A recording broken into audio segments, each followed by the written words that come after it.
akhirnya bocor videonya, nyebar ke publik. Kita menjadi akan tahu apa peran Alfian Tanjung dan kawan-kawan.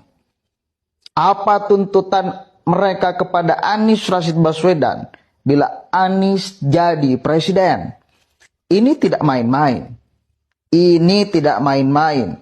Alfian bahkan mengatakan semua jaringan yang telah kemudian dia miliki akan diaktifkan lagi. Termasuk urusan HTI harus diaktifkan. Ini harus disebarkan ini. Ini harus disebarkan ini. Kita cek videonya nih. Saya jihadis dan tapi saya juga strukturalis ya. Makhluk langka nih tinggal dijagain sama dikader, harus mengkader memang.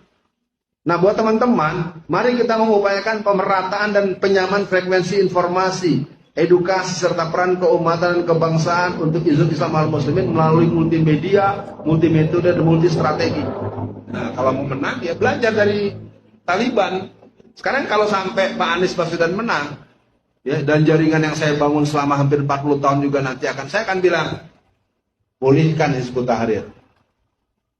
Kira-kira terima kasih nggak tuh sama Pak Anies Baswedan? Makanya kemarin saya ketemu Anies 2 kali, itu serang aja. Saya orang yang dari dulu aksi kemana aja asik. Lalu ketemu saya di Solo tanggal 14 November. Bang Alfian, ada apa di sini? Iyalah bini gue di sini, saya bilang. Jadi kita ngobrol, foto-foto bareng. Nah, kemudian tanggal 16-nya, 2 hari kemudian ketemu di Jogja. Maksudnya saya samperin, saya bisikin. Nis, Bang Anies, gue bantu lo, tapi gue gak deket-deket sama lo ya. Tapi kalau lo gak belain Islam, gue gak jadi bantu lo. Maksudnya apa Bang Alfian? Ya nggak mau gue bantuin, ngapain? Ya udah. Jadi sebenarnya Pak Anies Baswedan banyak tarikan gitu. Jadi gitu soal bagaimana kemenangan menurut saya jadi boleh jadi di sini hari ini adalah benih-benih kemenangan itu akan terjadi. Ya.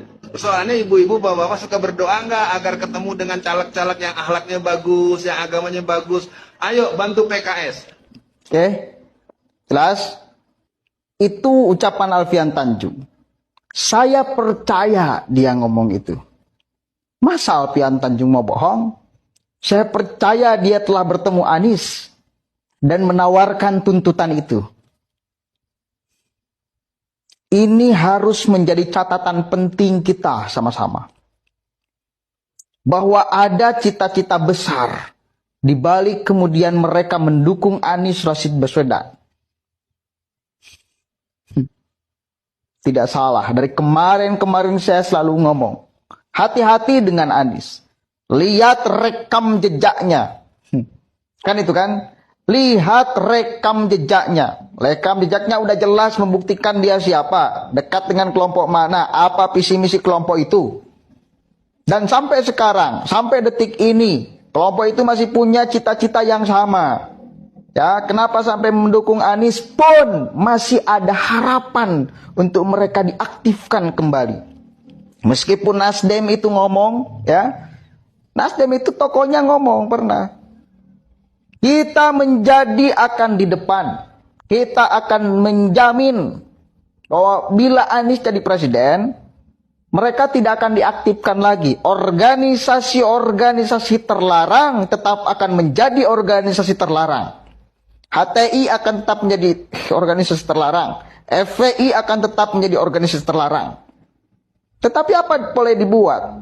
Tokoh Nasdem yang ngomong itu, dikritik habis-habisan. Salah satunya oleh Kozinuddin. Novel Bakmumin ikut bersuara. Para tokoh mereka ikut bersuara. Selamat Ma'arif segala macam ikut bersuara. Mengecam apa yang diucapkan oleh politisi senior Nasdem itu. Artinya apa? Udah jelas di sini. Ada visi misi besar. Kenapa mereka kemudian merapat ke Anies Rashid Baswedan. Dan Anies susah untuk melepaskan mereka. Kenapa? Karena basis masanya hanya mereka. Satu kali lagi, basis masa Anies itu hanya mereka. Kenapa Nasdem tertarik kepada Anies? Karena punya basis masa mereka. Gak mungkin Nasdem memilih Anies bila Anies kemudian ditinggalkan oleh kelompok massa itu. Gak mungkin, gak rasional, gak punya basis massa apa jualannya. Nggak ada. Apalagi si Alfian Tanjung udah ngomong tuh. Kita di belakang aja kita. Kita nggak deket-deket. Ngomong itu di depan jamaah ada yang merekam. Kan gila. Emang kita nggak memantau setiap apa yang Anda ucapkan. Durasi berapa jam pun kita akan pantau. Per detik, per menit apa yang Anda ucapkan. Karena ini menyangkut Indonesia ke depan. Jangan sampai kita lalai. Jangan sampai kita lengah. Jangan sampai ada orang yang membawa visi misi untuk tidak bereskan Indonesia ini. Dia sampai mengatakan, si Alfian Tanjung sampai mengatakan, contoh Taliban. Taliban loh. Ya udah jelas-jelas mengatakan contoh Taliban. Taliban dia mau tiru. Kita tahu bagaimana proses Taliban menguasai itu. Makanya nggak heran bila ada di mana Kalimantan Selatan kalau nggak salah. Ada sekelompok orang yang membawa banner, ya, lalu kemudian dia itu ngomong, kita akan memenangkan Anies dengan cara apapun. Dia ngeklaimnya sebagai front persaudaraan Islam. Demi tegaknya syariat agama, jihad katanya. Ini udah kayak gini mereka. Ini udah kayak gini mereka. Makanya mari sama-sama kita bersatu. Ya, yang mencintai Indonesia, yang mencintai NKRI, yang mencintai kebinekaan, keragaman, mari kita bersatu.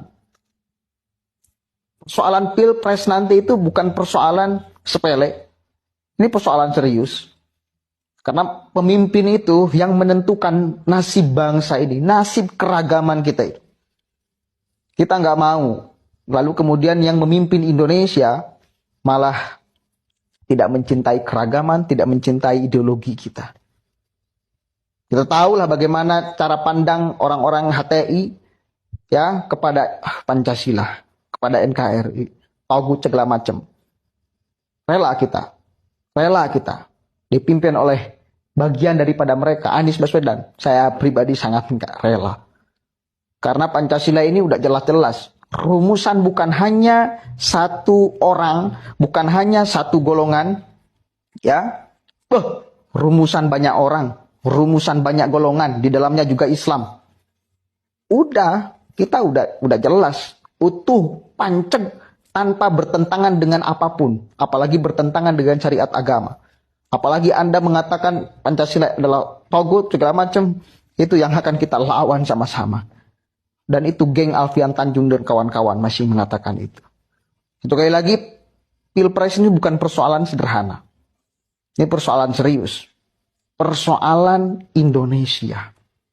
Persoalan keragaman, kebinekaan, ideologi Pancasila dipertaruhkan. Bila benar-benar Anies nanti jadi capres.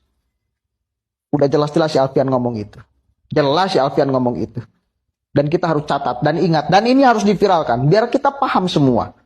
Kenapa kita sampai mewaspadai Anies. Kenapa? Karena ada kelompok itu di belakangnya. Ya. Assalamualaikum warahmatullahi wabarakatuh. Sebarkan ini seluas-luasnya, saudara. Mudah-mudahan menjadi amal jariah bagi kita semua. Dan ini jihad kita untuk mempertahankan NKRI Pancasila. Ya, salam hormat.